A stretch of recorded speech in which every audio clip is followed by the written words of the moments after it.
who disdains crying because what's the point of crying? We must live in accordance with nature. Now here's the natural condition of human beings. They get born, all kinds of stuff happens to them, and they die. Marcus's maxims with reference to that are A, stop complaining. There's nothing to complain about because there's only two kinds of things. There are the kinds of things you can control, and there are the kinds of things you can't. If you can't control it, complaining about it is stupid and a waste of time, and I don't want to hear any more about it because you can't control it, so what's the point of talking about this? Or you have the other kind of thing, the kind of thing you can control, like your intentions, like your behavior, like your actions. And since you can control them, who do you expect to help you out except yourself? Stop complaining about that too. So whether it's the kind of thing you can control or it's the kind of thing you can't control, Marcus Aurelius does not want to hear any complaints, and he does not want to hear any excuses because there are no excuses to give. Whew. Now, that's easy enough to say, and a lot of people think that other people should be this way.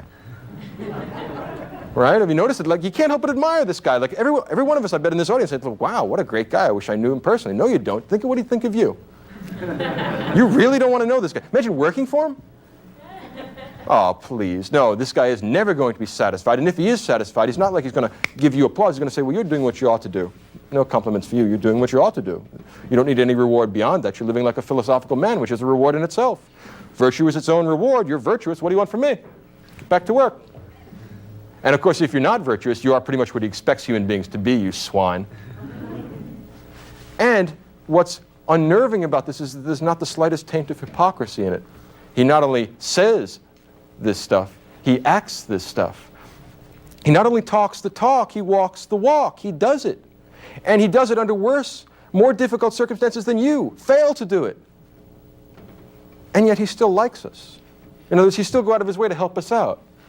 If he were the judge in a court of law, he would still give us justice, even though we have done nothing to deserve it.